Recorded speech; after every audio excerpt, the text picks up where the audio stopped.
Welcome to PD TV. ఇటీవల జరిగినటువంటి ఎన్నికల ముందు వంగవీటి రాధా పేరైతే ఏపీ రాజకీయాల్లో పెద్ద ఎత్తున కూడా వినిపించింది. ఆయనకి ఏ పార్టీ నుంచి కూడా టికెట్ లేకపోవడంతో, అంటే ఆయన తెలుగుదేశం పార్టీలో ఉన్నారు, తెలుగుదేశం పార్టీ నుంచి పోటీ చేసే అవకాశం వంగవీటి రాధాకు రాకపోవడంతో ఇంకా వంగవీటి రాధా యొక్క రాజకీయ జీవితం ముగిసిపోయిందంటూ అందరూ కూడా భావించడం జరిగింది.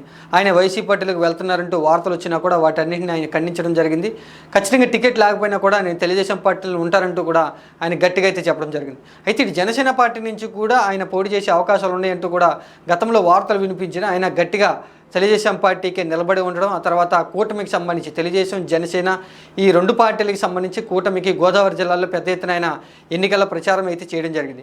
ఎన్నికల ఫలితాల్లో కూటమి ఘన విజయం సాధించడంతో ఇప్పుడు ఏపీ రాజకీయాల్లో వంగవీటి రాధా యొక్క భవిష్యత్తు ఎలా ఉండబోతుంది, ఏ విధంగా అడుగులు పడబోతూ ఉన్నాయి, ఆయనకి ఏ పదవి దక్కబోతుంది, ఈ విషయాల గురించే ప్రస్తుతం ఎక్కువగా అందరూ కూడా చర్చిస్తూ ఉన్నారు. కూటమిలో రెండు పార్టీలు కూడా తెలుగుదేశం పార్టీ నుంచి కూడా వంగవీటి రాధాకి ఏదైనా పదవి ఇస్తే బాగుంటుంది అనేటువంటి ఆలోచనతో తెలుగుదేశం పార్టీ కనిపిస్తూ ఉంటే, మిత్రపక్షమైనటువంటి జనసేన పార్టీ కూడా వంగవీటి రాధాకి సరైనటువంటి గుర్తింపు రావాలి అంటూ కూడా జనసేన పార్టీ కోరుకుంటుంది. అలాగే జనసేన పార్టీ అధినేత పవన్ కళ్యాణ్ కూడా వంగవీటి రాధాకు సన్నిహితంగా ఉంటారు కాబట్టి కూటమిలో ఇచ్చేటువంటి నామినేట్ పోస్టులు కానివ్వండి, లేకపోతే ఎమ్మెల్సీ కానివ్వండి, వీటిలో ఏది ఇచ్చినా సరే వంగవీటి రాధా యొక్క రాజకీయ భవిష్యత్తుకు బాగుంటుంది అని వార్తలు అయితే వినిపిస్తున్నాయి. ఇక తెలుగుదేశం పార్టీ అధినేత నారా చంద్రబాబు నాయుడు కూడా వంగవీటి రాధాకి తెలుగుదేశం పార్టీలో 2019లో టికెట్ ఇస్తామని భావించి కొన్ని కారణాల చేత ఆయన అయితే పక్కన పెట్టడం జరిగింది. అయినా కూడా ఆయన తెలుగుదేశం పార్టీని అంటిపెట్టుకుని ఉన్నారు.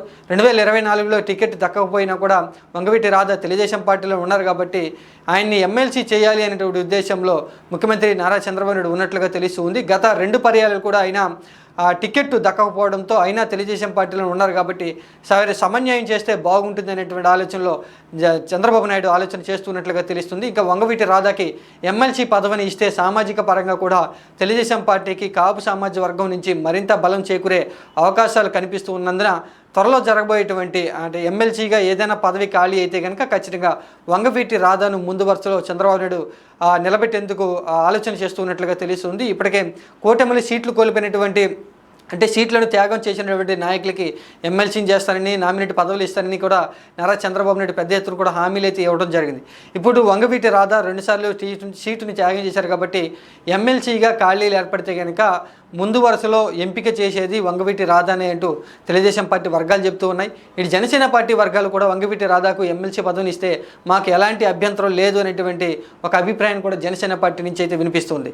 ఇక వంగవీటి రాధా యొక్క రాజకీయ జీవితం కనుక చూసుకుంటే చాలా ఏళ్ల నుంచి కూడా ఆయన కొన్ని ఇబ్బందులు అయితే పడుతూనే ఉన్నారు. రాజకీయంగా ఎక్కడ కూడా ఎదగలేకపోవడంతో వంగవీటి కుటుంబానికి సంబంధించి రాధా రాజకీయంగా భవిష్యత్తు ఆయనే చేజేతలో పోగొట్టుకుంటున్నారంటూ కూడా గతంలో విమర్శలు అయితే రావడం జరిగింది. అంతకుముందు కాంగ్రెస్ పార్టీ నుంచి అయితే కేవలం ఒకే ఒకసారి ఆయన ఎమ్మెల్యే గెలుపొందడం జరిగింది. ఆ తర్వాత ఆయన ప్రజారాజ్యం నుంచి పోటీ చేసి ఓడిపోవడం జరిగింది. ప్రజారాజ్యం నుంచి ఆయన వైసీపీ పార్టీలోకి వెళ్ళి అక్కడి నుంచి కూడా పోటీ చేసి ఓడిపోవడం జరిగింది. తర్వాత ఆయన తెలుగుదేశం పార్టీలోకి వచ్చినా కూడా 2 సార్లు టికెట్ దక్కపోవడంతో రాజకీయంగా వంగవీటి కుటుంబం నుంచి వారసత్వాన్ని రాధా కొనసాగించలేకపోతున్నారంటూ అప్పట్లో వార్తలు అయితే రావడం జరిగింది. ఇప్పుడు కూటమి ఘన విజయానికి పెద్ద ఎత్తున కూడా గోదావరి జిల్లాలో కాపు కమ్మ 2 సామాజిక వర్గాలు కూడా కలిసి పనిచేసేందుకు వంగవీటి రాధా ప్రచారం కలిసి వచ్చింది కాబట్టి వంగవీటి రాధాకి ఎమ్మెల్సీ పదవిని ఇచ్చేందుకు తెలుగుదేశం పార్టీ అధినేత ముఖ్యమంత్రి నారా చంద్రబాబు నాయుడు ముందు జాబితాలో వంగవీటి రాధా పేరే ఉంచారంటూ కూడా తెలుస్తుంది.